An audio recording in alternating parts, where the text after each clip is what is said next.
con las más importantes noticias internacionales que han acaecido en esta última semana. Eliseo, vemos el mundo en guerra. Por donde quiera está la guerra. Nos sorprende una información desde Taiwán y coincide la misma información desde Corea del Sur, que se están poniendo de moda las academias para entrenar a los ciudadanos a manejar los pertrechos militares, a estrategias, movimientos. Hay unas academias, unas escuelas, que por cierto están dirigidas por norteamericanos, que siempre le buscan la vuelta. Monetizar. Y monetizan todas las situaciones. Y entonces están enseñando a los ciudadanos a manejar armas de guerra, manejar armamento fuerte y cómo manipularla, cómo disparar, a pesar de que esos países tienen regulaciones muy austeras en cuanto al uso de las armas. Pero son culturas donde el uso de las armas se aborda de forma distinta. Nosotros estamos muy influidos culturalmente en el tema de las armas por norteamericanos. Estamos muy cerca de los norteamericanos, donde hay más armas que personas. Pero que en Estados Unidos tiene mucho que ver eso con el proceso de formación y de fundación de los Estados Unidos. Estados Unidos se funda en guerra. Sí. O sea, en guerra contra un imperio y con un territorio enorme que no podían cuidar. Entonces, y colonias diferentes que se organizaron independientes, no como un solo país, sino como colonias. Entonces, cuando tú ves la Constitución norteamericana, que es uno de los documentos más desconocidos por la gente que habla de los Estados Unidos. Sí, porque hay gente que habla de Estados Unidos, pero no ha leído la Constitución. No se lee la Constitución ni el federalista. Ni ve cómo está estructurado tampoco. Por ejemplo, la primera 10, el Bill of Rights, que son el núcleo duro de derechos fundamentales de Estados Unidos, está en los primeros 10 artículos. Y que resulta que el 1 te habla de la libertad de expresión, libertad religiosa, todas las libertades, pero el 2 es tener armas. Porque tú sabes lo que te dicen, eso está en el número 2, porque para proteger la libertad del 1 hay que tener un medio. Hay que tener los medios. Entonces, eso es así. Eso es así, y esos países que se está subiendo, al igual que está pasando en Europa, pero en Asia, está subiendo el tono cada vez más. De hecho, Xi Jinping en las últimas alocuciones que ha hecho, ha reiterado la voluntad y el deseo de reunificar territorialmente a la China. Antes lo hacía diciendo pacíficamente, siempre.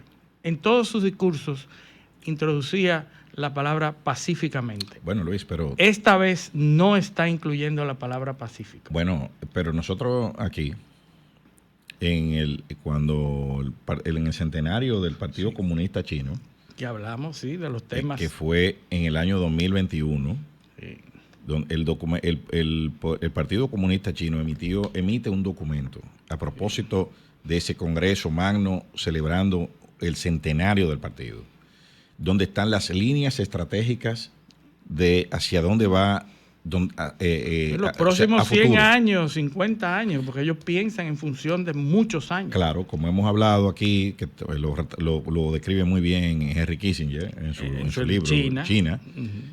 Los chinos tienen una estructura mental y como sociedad que tienen, para decirlo en términos llanos, tienen una relación distinta con el tiempo a la que tiene Occidente. Sí. Entonces ellos se ven... No, en China no hay inmediatismos. Como no son creacionistas, o sea, ellos no ven el tiempo como inicio y fin, sino como una continua sucesión. Como una verdad establecida. La existencia de los chinos es incuestionable. Exacto, es una continua sucesión milenaria. Donde ellos son el centro. O sea, ¿cuándo llegaron los chinos? Nosotros siempre hemos estado aquí. Y siempre vamos a estar, de diferentes formas. Entonces ellos ven el tiempo como una línea que no necesariamente es recta, que se interrumpe, se desvía, pero se reencausa. Entonces, ese documento recoge esa filosofía y todos los documentos que ellos han emitido, pero básicamente sobre Taiwán, ¿qué dicen ellos? La reunificación del territorio es una prioridad. es una prioridad y es un fin, y eso va a suceder. O sea, ellos lo dan por sentado, no dicen cuándo, por lo que hablamos de la relación con el tiempo, pero también te dicen que tienen un ejército ya que puede garantizar esa unidad y que puede desplegarse ante cualquier amenaza que haya a esa integridad y a China en cualquier parte del mundo. O sea, que dicho es un en palabras llanas. que es el mayor del mundo en activos militares, en personas, en soldados, el mayor del mundo, incluso mayor que Estados Unidos. Bueno, y eso es esa no amenaza china, porque vamos a ese objetivo chino también se traslada a muchas áreas del comercio, de la tecnología. Ya hablamos del tema de los chips, de cómo el miedo de Occidente, y parece que hay un acuerdo no escrito con Occidente de, óyeme, no ocupe Taiwán hasta que yo desarrolle una industria de chips. O sea, parece que por ahí es que puede estar yendo la cosa. Aguántate un par de años en lo que la Chips Act rinde resultados, y entonces después tú te metes y te coges la... Claro, hay que decir que ya tiene algunos años invirtiéndose a nivel de presupuesto, a nivel de Estados Unidos, una subvención al desarrollo de industrias productoras de microprocesadores que ha estado surtiendo efectos ya. En el último año fueron miles de millones de dólares que se han invertido en plantas de producción de microprocesadores en territorio norteamericano y en otros territorios de Centroamérica. Bueno, y la Unión Europea. Y la Unión Europea también está en esa misma pero con compañías norteamericanas, porque no tienen. Claro, porque todas las compañías son norteamericanas casualmente. Los chinos China y Estados Unidos, perdón, Taiwán y Estados Unidos son los que tienen. Así es, y eso está dominando el escenario en Asia. Otro elemento que vimos es los ejercicios militares que está haciendo China con Rusia y con Irán. Entonces, algo que nadie hubiera podido predecir, ejercicios abiertamente públicos, militares entre Rusia, China e Irán, porque aquí la sorpresa es Irán, que se había mantenido al margen. Tú sabes que para mí la sorpresa no es Irán, para mí la sorpresa es China con Rusia en el plano militar. O sea, es de todo conocido la divergencia ideológica que operó entre la antigua Unión Soviética y China. Eran dos líneas de la misma ideología comunista. De la misma ideología, eran dos desprendimientos, dos corrientes que operaban incluso una en planos antagónicos en las relaciones internacionales. Planos diferentes, porque el comunismo chino y el comunismo ruso eran diferentes. Eran diferentes y cada uno tenía sus estructuras que operaba a nivel internacional. La visión rusa, al ser más conectada con Occidente, pues tenía más presencia, pero en Asia era la visión china, donde el conflicto de la guerra de Corea, el conflicto de la guerra de Vietnam, todos tenían a China en la trastienda, organizando el tema. Y que, bueno, sirvió estratégicamente en su momento con Vietnam, con Corea del Norte. Es uno de los soportes más importantes China en la existencia del régimen de Corea del Norte. En la división de Vietnam. Exacto. En la división de Vietnam, pero también pasó Birmania, Laos, Camboya. En todos esos lugares, en esa península de Indochina, había presencia china, apoyo logístico a las guerrillas y desestabilización en el conflicto. China era... Lo que pasa es que nosotros vivíamos muy de espaldas al poder chino. A la influencia china. Pero China hace tiempo que tiene influencia en esa cuenca del sudeste asiático. Y la ha defendido como una hormiguita. Poco a poco ha ido defendiendo y poniendo enclaves estratégicos y logísticos en todo el sudeste asiático. Ya vimos lo que han hecho con unas pequeñas islas, unos pequeños pedazos de territorio, unos estolones que suben, y a partir de ahí, como es parte... Usted arma un aeropuerto, una base. Ya han hecho de unos pequeños cayos, han establecido territorios amplísimos, aprovechando la ley marítima, las leyes internacionales que establecen que una vez es territorio, pues esos territorios marítimos se extienden en función de la cantidad de tierra que tengan. Es decir, ellos han ido poco a poco estableciendo enclaves y bases militares y hasta aeropuertos en el Mar del Sur de la China para que les ayude en la parte logística, en la parte marítima, en la consecución de lo que ellos han llamado siempre el cinturón y la ruta de la seda. Lo que pasa es que esa influencia china en el mar del sur de China viene de la época de la talasocracia, ¿no? Que es donde todo el comercio se hace por mar. Entonces, ¿qué es lo que pasa con el mar del sur de China? ¿Por qué eso es tan importante? Pues la gente probablemente no dimensiona. En la parte suroeste del mar de China está la entrada al estrecho de Malaca. Sí. Es una ruta obligada. Es un estrecho de 930 kilómetros de largo que comparten Indonesia, Malasia y Tailandia. Esos 3 países.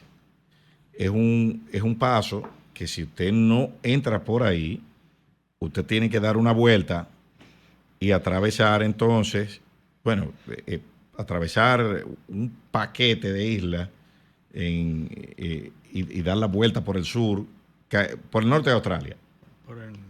¿Entiendes? O sea, eso es una vuelta casi como como la vuelta por África, por el Cabo de Buena Esperanza, que están dando los barcos que no pueden entrar al Mar Rojo, para dimensionarlo un poco. Con muchísimas islas, con unos mares sumamente con condiciones adversas.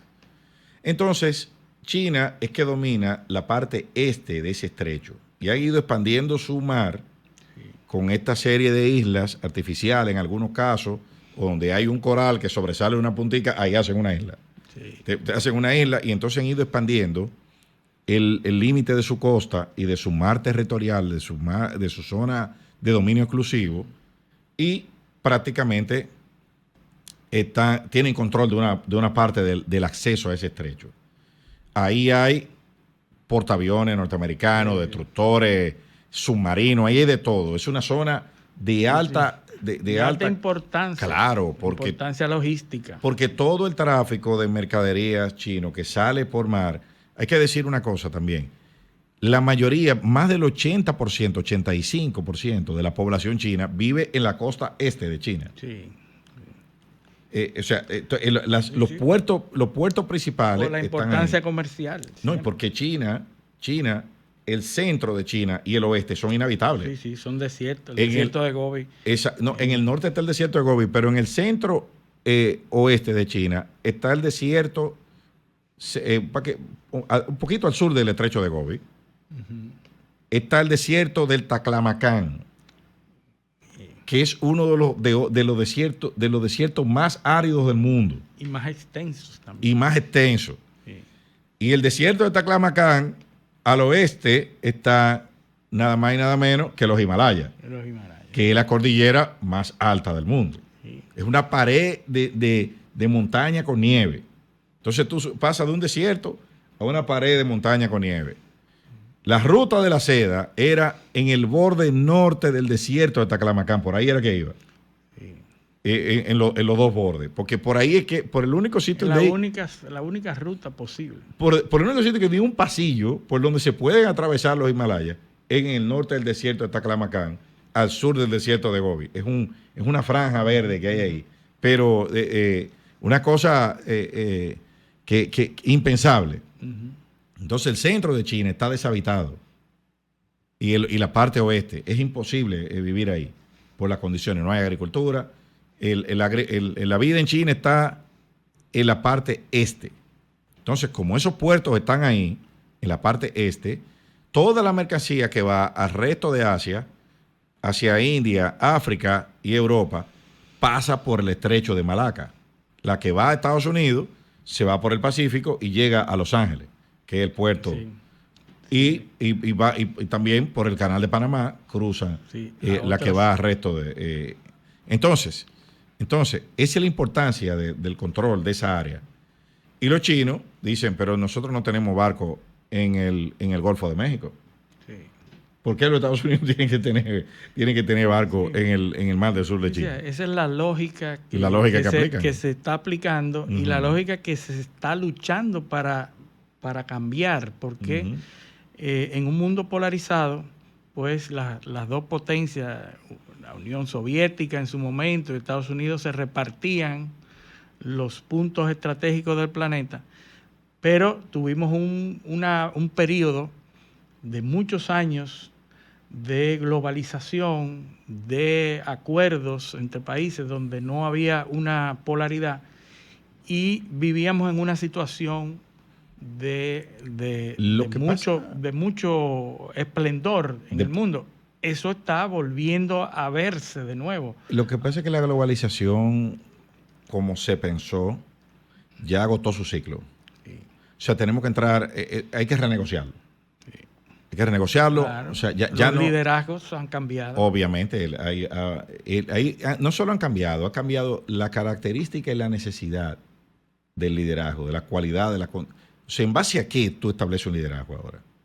Ya no puede ser arma, acero y gérmenes, como el libro de Jared Diamond. De Jared. No puede ser en base a eso. Ya hay que sustituir de esos pilares. Tú tienes que sustituir tecnología, recursos, o sea, son hidrocarburos, energía, microprocesadores y energía. Esas son las variables que te componen el liderazgo. Y si uno lo ve y lo analiza, se da cuenta del porqué de los conflictos que estamos viendo hoy, y siempre hay detrás uno de estos elementos. Exactamente. El conflicto con Rusia, ¿por qué? Energía. El conflicto con China, ¿por qué? Tecnología. El conflicto con China no es por el tema militar, es por el tema tecnológico. Es por la dependencia de las cadenas de producción mundiales de la tecnología china o de los componentes chinos. Esa es la realidad. No, y hay que decir que en algún momento la superioridad militar con los pocos países que tenían acceso a la tecnología nuclear, a las armas nucleares, pues disuadía a cualquier otro país de inventar mucho. Claro. ¿Verdad? Ahora mismo ya hay países antagonistas que ambos tienen la capacidad nuclear, y entonces esto ya no es un elemento decisivo, porque Corea del Norte tiene acceso a tecnología nuclear, Irán tiene acceso a tecnología nuclear, Rusia, por supuesto, Pakistán, India. Y entonces ya eso no es una variable decisoria que puede decidir conflictos, porque ahora lo tenemos pero no lo vamos a usar.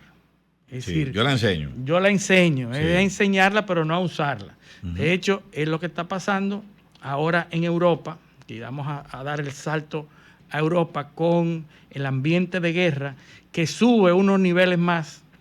Obviamente esta semana una declaración de Emmanuel Macron. De Emmanuel Macron, que me pregunto cuál sería la motivación de Macron de convertirse, como dice un artículo en la BBC, de paloma a halcón. Las elecciones, pero tenemos a un Macron que está siendo hasta imprudente en sus declaraciones, a decir de los otros líderes europeos. Lo primero que hay que decir es que eso no es más que un bluffing. O sea, Francia no está en capacidad militar. La última reunión de la Unión Europea se aceptó prácticamente, Borrell acaba de aceptar que la superioridad de Rusia es mayor, o sea que es inminente, que Rusia tiene una superioridad militar a toda Europa. Pero ven acá, Francia ha perdido más del 30% de sus territorios en África por no poder garantizar la seguridad. O sea, hoy ya se me olvidó lo que pasó en Mali y en Níger, y lo que pasó en Chad, y lo que está pasando en Sudán. En la región del Sahel, donde todos esos países eran colonias de extracción de Francia. Sí. Porque esos son países de donde los franceses se lo llevaban todo, que tienen hasta una moneda. No, hasta la moneda que está basada en Francia. Hasta la moneda se la controlan los franceses. Sí. Los bancos centrales están en Francia. No tienen banco central, todo lo manejan los franceses. Entonces, ni siquiera eso, con ese control férreo, lo podían controlar y van a poder ir a mandar tropas a Ucrania. Mandar tropas a pelear a Ucrania. Están soñando. Y vemos que ha cambiado el discurso de Macron.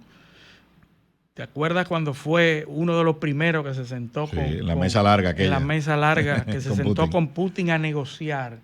Pero ahora es uno de los discursos más altisonantes que tiene la Unión Europea. ¿Tú sabes qué es lo que pasa? Que es lo que hemos dicho aquí, Ucrania está perdiendo la guerra. Completamente. O sea, esa guerra está perdida. Completamente. Fíjate que ya ni siquiera se está hablando en Estados Unidos del paquete de ayuda. No. Ya eso lo enterraron. Sí, no, ahora la Unión Europea es la que está... La Unión Europea es la que está discutiendo los paquetes de recortes en las áreas de ayudas sociales y en las áreas de ecología para poder asignárselo a los gastos militares, que están tratando de que todos los países lleguen a un 2% del PIB. Sí, que era lo que decía Trump en aquella locución famosa. Que todo el mundo la criticó.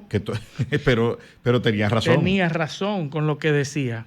No tienen suficiente presupuesto asignado a defensa y descansan en que los Estados Unidos aporten. ¿Por qué Alemania tiene un sistema de salud que funciona y un sistema de educación que funciona? ¿O porque no gastan en defensa? No gastan en defensa. Y en Estados Unidos están debilitados todos esos sistemas. En Estados Unidos no sirve, pero lo de los alemanes sirven. Porque yo le estoy cuidando su patio para que él vaya a hacer negocio con el enemigo de que yo lo estoy cuidando. Para que en ese momento Angela Merkel le pagara a Rusia millones y millones por el gas en los Nord Stream. Hicieron el Nord Stream. Mientras Estados Unidos estaba cuidándolo, con ejército, con base de la OTAN, financiando todo eso, los alemanes iban a hacer negocio con los rusos, libremente. Sí. Porque aquí hay un juego, un doble juego. Francia, incluso, fue de los garantes de los acuerdos de Minsk. Para cuando le dieron, cuando le entregaron a Ucrania, a Rusia. Francia era uno de los países garantes de ese acuerdo, de los firmantes. Entonces, que después declaró que no hizo nada ni que pretendían hacer nada. No, claro, pero después que firmaron. Después que firmaron y tenía 8 años eso. Sin que nadie cuestionara nada. Entonces ahora resulta que no quieren reconocerlo. Bueno, y están ahora en uno de los niveles más álgidos, preocupados todos los países europeos porque tienen que prepararse para una eventual guerra que se está poniendo cada vez más inminente, ¿verdad? Quien escucha la prensa y sigue lo que está pasando en Europa se da cuenta de que probablemente estemos al borde de un estallido de confrontación entre Rusia y cualquier otro país de Europa, principalmente de la OTAN. Eso está ley de que se caiga una botella. Exactamente. De que explote un fuego artificial. Así es. Eso es lo que está pasando ahora mismo. Se están reestructurando en términos de presupuesto, están instando a los países a que lleguen a un 2% de su PIB. Flexibilizando las normas de reclutamiento. Sí. El servicio militar obligatorio. Se está restaurando el servicio militar obligatorio en muchos países. Incluso Dinamarca, Alemania, están contemplando la posibilidad de contratar soldados extranjeros porque no tienen gente. O sea, los alemanes ni los daneses quieren meterse en la Fuerza Armada. Ahí vimos eso. Pero tenemos que irnos a Sol 106.5 FM. También en YouTube, en nuestro canal Paneo Semanal y en el canal de Sol. También en nuestras redes sociales. Paneo Semanal. Bueno, Eliseo, estamos todavía en días electorales en Rusia, porque a diferencia de muchos países, en Rusia no hay solo un día de elecciones. Por lo extenso de sus territorios, imagínate, probablemente 1, 2, 3 días a veces las elecciones en Rusia. Luis, pero que son 8 usos horarios. Bueno, 11 usos horarios. 11 usos horarios. Sí, hay 112 millones de personas. Imagínate. Y tienen 17 millones de kilómetros cuadrados. Exacto. Ese es el país más extenso del mundo. Un uso horario, señores, para los que no saben lo que es, son 11 horas diferentes.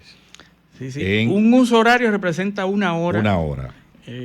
Una hora. De un uso horario a otro hay una diferencia de una hora. Uso con H, no el U de uso de usar. Exacto. Uso horario. Entonces, ¿qué pasa? Que cuando hay elecciones no puede ser un solo día.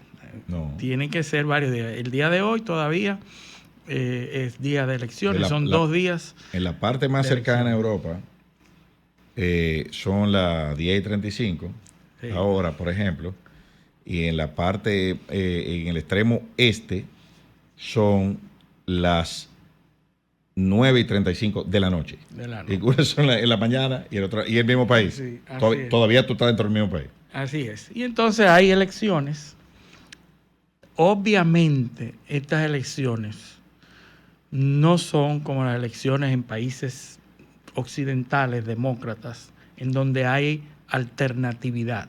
Aquí hay 3 candidatos y los 3 son pro gobierno, pro Putin. Democracia. Imagínense ustedes, Democracia. hay 4 candidatos, no hay posibilidad en lo absoluto que no salga ganador Putin. Putin va a su 5º mandato, creo que. 5º mandato, se convertiría en el gobernante que ha gobernado por mayor cantidad de tiempo. Hay un libro súper interesante, porque para entender a Putin hay que leer El Nuevo Zar, de Stephen Lee Myers. El Nuevo Zar. Ya Putin sobrepasó a Stalin, que era el que más tenía. Exactamente. Entonces, Stephen Lee Myers le llama El Nuevo Zar y hace una radiografía de cómo nace y cómo se desarrolla y cuál es el papel que tiene Putin y de dónde se entrena Putin, haciendo qué. Y es interesante que él se entrena en la KGB haciendo justamente lo que está haciendo ahora, que es manejando los medios, manejando la información, manejando la disidencia, eliminando la disidencia del antiguo régimen de la Unión Soviética. Trabajó mucho tiempo en Alemania. En Alemania estaba ubicado y estaba designado en Alemania haciendo labores de espionaje o de inteligencia, ¿verdad? El hombre conoce bien el sistema de inteligencia, viene desde abajo, o sea, entró de raso y fue escalando posiciones operativas de inteligencia. O sea, él ha ejecutado misiones y esas misiones consisten en, vaya usted a saber en cuántas cosas más. Y de ahí entonces es que entra a la política, pero desde el área de inteligencia. Desde el área de inteligencia y ha estado varios gobiernos. Hay que recordar que fue presidente y después salió y después volvió a ser dejó presidente. A Dmitry Medvedev. Que ahora es uno de los más altisonantes también, porque es el secretario de Defensa, o de Estado. No, de Estado. De Estado. Sí. Y es uno de los que a través de su cuenta de Twitter... Que no es lo mismo, la Secretaría de Estado rusa no es lo mismo que el ministerio que en Estados Unidos. Sí. Porque en Rusia es un ministro de Relaciones Exteriores. Sí. Medvedev es como una especie de jefe de gabinete. De jefe, sí. Es uno de los líderes más grandes del gobierno. No, y más leales a Putin. O sea, súper leales. Aunque hay diferencias y la gente ha señalado que en algún momento Putin le hizo una mala jugada, pero no obstante uno de los... Pero siempre nunca se lo ha quitado del lado. Siempre ha estado en posiciones de poder. Sí, porque Medvedev era presidente. Sí. Exacto, ¿verdad? Entonces, o sea, cuando Putin salió, ese periodo que Putin salió, Medvedev era Putin lo dejó a él y él le entregó a Putin de nuevo. O sea, exacto. Y después Putin lo pone en la más alta posición del gobierno. Premio a la lealtad. Premio a la lealtad. Pero es uno de los más altisonantes funcionarios de Rusia. Cuando ustedes ven la cuenta de Medvedev, ustedes se dan cuenta de cuál es el discurso está incluso hablando de que no están lejos de comenzar a utilizar armas nucleares. Sí se producen las movilizaciones que se están planteando. Ustedes saben que Finlandia entró ya formalmente a la OTAN, Suecia, que estaba al lado, entró formalmente a la OTAN. Es decir, se está produciendo el desplazamiento al este de la OTAN, ¿verdad? Lo que en algún momento Europa se comprometió a que no iba a suceder. Sí. ¿Verdad? Entonces, Finlandia forma parte ya de la OTAN y la respuesta de Rusia es enviar un contingente militar a la frontera con Finlandia. Y Medvedev hace la declaración de que eso es lo que no se supone que debía pasar, por lo tanto, el envío de tropas es la respuesta. Y la tiene que ir a reforzar su frontera. A reforzar la frontera, porque ya ese país es miembro de la OTAN, que dentro de la constitución de la OTAN dice que es un único grupo militar, es decir, es una alianza en la que una agresión a uno de esos países significa la agresión a todos los demás. Es decir, que se le pone más cerca a Rusia, el enemigo se le pone más cerca y Rusia está defendiendo a unos niveles, porque me queda claro que Europa está preparándose para la guerra y, como tú decías, está a punto de que cualquier plato que se rompa estalle en una confrontación.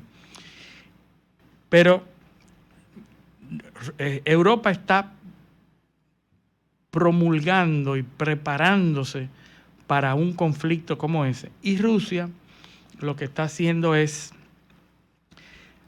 mencionando de manera más frecuente cada vez la posibilidad de utilizar armamento nuclear. Entonces, eso a su vez lo que hace es que pone más alarmas en los países europeos y la situación está difícil. Ya lo que en el 2022 pensábamos como algo muy remoto de que ocurriera, ya en esta época estamos pensando que puede darse. Es un enfrentamiento, una guerra convencional entre un país de la OTAN y Rusia. Lo que digo, y lo dijimos en el segmento anterior, que sorprende es el discurso de Macron. Sí. Que es un tipo hasta ecuánime. Lo vi como exaltado en esa entrevista. Como que hay algo que lo está motivando más. Yo no estoy seguro que sean las elecciones, pero está un poco más motivado de lo normal. Lo vi muy exaltado. En esa entrevista, diciendo que, o sea, con frases tan absolutas, Rusia no puede ganar. Sí.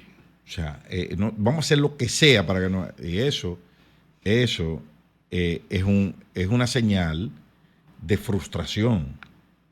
O sea, de alguien que lo ve venir. Exacto. Esa radicalización que hay ahí no es más que una señal de frustración ante el fracaso de lo que está en el manejo. Las tropas de Ucrania están decimadas completamente. Las posiciones de Rusia están solidificadas, están en completo control de la zona del Donbass. La guerra pudiera pararse hoy mismo y ellos ya se van a quedar con toda la zona de Ucrania, que era parte de lo que ellos habían dicho que era la operación especial militar. Sí. Es decir, ya Rusia tiene garantizado sus objetivos, pero Europa no se da por vencido y está pensando y están manejando un discurso que incluso lo están comparando con la posición de Alemania en la Segunda Guerra Mundial. Sí. Al principio, que si le dejan quedarse con los territorios de Ucrania, lo siguiente es lo mismo que hizo Hitler. Sí, porque lo que están vendiendo es que es una especulación de un posible plan que no me parece que sea. No creo que esté dentro de los objetivos de Putin. ¿No? Putin no ha dado ninguna señal hasta el momento de que quiere expandir ese conflicto fuera de ahí. Pero lo están comparando con la posición de Hitler. Claro, Recuerda que, sí, que Estados Unidos, los aliados y todos le concedieron a Hitler a cambio de la paz. Exacto, sí. Y después que primera... Pero es que no es lo mismo, porque esto es fruto de una guerra ya. Sí. Y ya no es a cambio de la paz, es a cambio de no mantener un conflicto que no está yendo a ningún lado y que obviamente ya tiene su definición. Sí. Eso no va a pasar de ahí. Eso no hay retorno. No se está hablando ya de que Ucrania recupere su territorio. Es que resiste el avance. Es diferente. Sí. O sea, las armas que se le están suministrando es para que Rusia no avance más. No es para quitarle lo que ya tienen. Sí. Entonces, la deriva de la guerra desde la famosa contraofensiva ucraniana, que fracasó del año pasado, ya lo han admitido todos, fracasó el plan, porque estaba montado en supuestos erróneos, en información que no respondía a la realidad, que tenía los manuales de operaciones de la OTAN, estaban obsoletos. La capacidad de respuesta con el tipo de armamento que ahí se necesita estaba obsoleto y los rusos lo sabían. O sea, el golpe que significa esto es que Rusia sabía cómo iban a responder, sabía que no habían armamento, sabía que no había municiones, sabía que no tenían aviones los ucranianos, sabía todo eso, porque los estudiaron. No surtió el efecto esperado. No, es claro. Que sabía, dice, bueno, ¿cuántas? O sea, los rusos sabían, aparentemente, hasta cuáles eran los inventarios de obuses, de carros de combate que estaban cerca, que podían ser movilizados a Ucrania. ¿Entiendes? O sea, por ejemplo, lo que pasó la semana pasada, de la conversación que publicó, que escucharon los rusos entre los comandantes alemanes discutiendo el envío de unos misiles de largo alcance, y la publicaron los rusos. Sí. Que mira, esta gente ya están operando aquí, mira lo que están discutiendo. Sí. Y la publicaron en Europa, en Alemania la publicaron.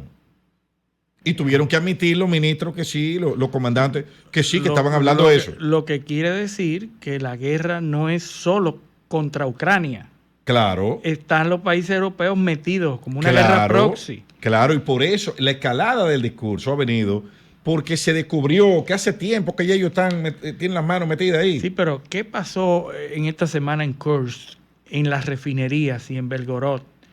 Territorio ruso e incursiones de soldados.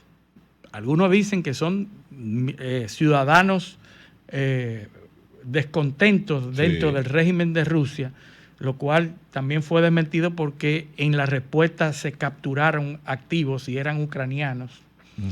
Pero eso eran incursiones con armamento de la OTAN, con estrategias de la OTAN y dirigidos por la OTAN en territorios rusos. Y esta semana la Deutsche Welle publicó un reportaje entrevistando, ¿tú sabes soldados de dónde? En Ucrania. Soldados colombianos. Sí. ¿Tú ves? Soldados colombianos en Ucrania, soldados profesionales diciendo no, que no han tratado bien, ya somos ciudadanos de aquí. Colombia está exportando soldados. Eso, claro. Exportó el conflicto de Haití. Sí. habían colombianos. Pero lo que te digo es que mira la deriva que esto está tomando. O sea, ya nadie niega que hay tropas de terceros países ahí. Sí. Nadie lo niega. Y por eso es que Macron... El involucramiento de OTAN en el conflicto directamente. Por eso es que Macron dice, no descartamos enviar soldados. Hace rato que hay soldados. Sí. Hace rato que hay franceses peleando. Sí. Y tanques norteamericanos. Es decir, ya este conflicto se está pasando. Y aún así están perdiendo la guerra. Sí, sí. No, ya está admitido además que ni siquiera con el armamento de la Unión Europea completa no supera al armamento ruso. ¿Tú no recuerdas los aviones, los aviones, los F-16? F-16. No ha llegado ni uno todavía, ¿eh? Sí. No hay ninguno. No, ni van a llegar, sobre todo en este año de elecciones. Las noticias que estamos viendo, ya, o sea, que son públicas, la plataforma de los misiles Patriot también los rusos se la han inutilizado. Sí, sí, porque tienen armamentos ultrasónicos que inutilizan ese tipo de ataques. Entonces en Estados Unidos, ese bloqueo de la ayuda en el Congreso es una presión para que los ucranianos se sienten. O sea, Estados Unidos soltó a Ucrania por el momento. Sí, sí. Es lo que para Estados Unidos es más importante el conflicto en Israel. Obviamente, en Gaza. porque tiene un costo electoral. Completamente. Ahí vimos, y cayendo un poco a esa parte dentro de Estados Unidos, las declaraciones de Chuck Schumer, sí, que el senador, que es el portavoz, que es judío, por cierto. Que es judío, sí. Es la más alta posición que haya alcanzado un descendiente judío. Que van en línea con las declaraciones de Biden, sí, que dice que Netanyahu no está ayudando a Israel. Completamente. Chuck Schumer dice lo mismo. Este hombre no está ayudando. ¿Tú te acuerdas que la semana pasada nosotros lo dijimos aquí? Sí, sí, sí. Lo dijimos aquí el sábado, eso. Tú fuiste profeta cuando dijiste que el peligro que estaba enfrentando Netanyahu a lo interno de su país. Obviamente. O sea, Netanyahu está cercado y está actuando como un gobierno que está acorralado. Esas posiciones extremas y de ir contra todo el mundo es acorralamiento, porque la base de apoyo de Netanyahu es el extremismo, sí, es la ultraderecha israelí que está ahí. Pero el partido Likud tiene esas posiciones, pero ya a lo interno, cuando hay fracturas en la cohesión interna, porque está diciendo no está ayudando a la paz, está trabajando en contra, y ya entonces va a producir problemas a lo interno. Porque cuando empezó todo esto, recuerda que ahí se habló hasta de un inside job en octubre. ¿Por qué? Porque, bueno, una semana antes, el asesor de inteligencia del gobierno israelí dio una entrevista en una emisora de radio y decía que Hamas no era una amenaza. O sea, eso lo publicó el New York Times. Jamás no era una amenaza, eso está bajo control. Una semana antes. Sí. O sea, es una cuestión muy casual. Sí. Una semana después, 7 de octubre. Una semana después. El mayor golpe asestado al Estado de Israel. ¿Y qué es lo primero que hace Netanyahu cuando dan ese golpe? Convocar un gabinete de guerra. No, vamos a desbaratar todo esto. Sí. Y todas las hostilidades de los opositores, vamos a dejarla a un lado. Sí. ¿Y qué decían los opositores israelíes? Sí, es verdad. Nosotros, aquí hubo una falla masiva, hubo un problema, pudo haber sido una negligencia criminal, pero eso lo vamos a manejar más adelante. Y después vino entonces el tema de Sudáfrica en la Corte Internacional de Justicia. ¿Y qué pasó? Bueno, ¿quiénes fueron los que defendieron a Israel? Los abogados, los más prominentes abogados opositores al régimen, fueron a defender a su país. Ahora, ¿qué es lo que pasa? Parte de la prensa israelí, el Haaretz, que es uno de los medios más críticos con el gobierno israelí, decía, ese es el Vietnam de Israel. El Vietnam de Israel es ese. No van a poder salir, eso, y lo dice medio israelí. ¿Por qué? Porque se quedaron atrapados. Ese apoyo que se consiguió en la Corte Internacional de Justicia, ahora mismo está en peligro. ¿Por qué? Porque eso se consiguió en base a la premisa de que se iba a poder liberar a los rehenes. Fíjate que mientras los rehenes estaban produciéndose los intercambios de rehenes, la cosa estaba más o menos tranquila a lo interno de Israel. Pero ¿qué pasa? Que los enemigos se dieron cuenta. O sea, jamás Irán, Hezbollah se dieron cuenta, ya no hay más intercambio de rehenes. Sí, sí. No va para adelante. ¿Por qué? Porque los rehenes están diseminados en Gaza. Están distribuidos y cada grupo tiene una cantidad. Y un grupo no sabe dónde lo tiene el otro. Sí. Entonces, fíjate que a Qatar lo han orillado. Qatar es el mediador. Tú no has vuelto a oír más nada de los cataríes. Sí. Y vimos las declaraciones del Ministerio de Relaciones Exteriores de Arabia Saudita hace 2 semanas. La solución es reconocer el Estado palestino. Y si no, nosotros no... Sí, sí, posiciones tajantes. Exactamente. Exactamente. Pero tú sabes quiénes son observadores en el ejercicio militar de China, Irán y Rusia. Los Emiratos Árabes. Claro. Están participando. Que son enemigos de los saudíes. Están participando en los ejercicios militares de Rusia, China, Corea del Norte e Irán. Que son enemigos de los saudíes. Entonces están ahí. Fíjense cómo se producen esas alianzas. Los saudíes, los cataríes y los emiratíes son enemigos. Sí. ¿Entiendes? O sea, son países que hacen frontera, están en la misma península arábica los tres, y los tres son enemigos. Qatar tiene la frontera entre Qatar y Arabia Saudita, que es la única frontera terrestre que tiene Qatar, está cerrada desde hace varios años. Por ahí no pasa ni un mosquito. Pasa por ahí. Así es. Es así. Y si mientras tanto siguen los conflictos en el Mar Rojo, no pasan barcos. Esta semana, hace un par de días, se produjo otro ataque. En algún momento se dijo que había sido con armamentos ultrasónicos, después se desmintió. Es decir, ese conflicto lo que está sirviendo es para probar las armas, y probar tecnología de armas. El libro de Lowenstein, el laboratorio palestino. Exactamente. Hay un libro, publicó autor apellido Lowenstein, judío, se llama El Laboratorio Palestino.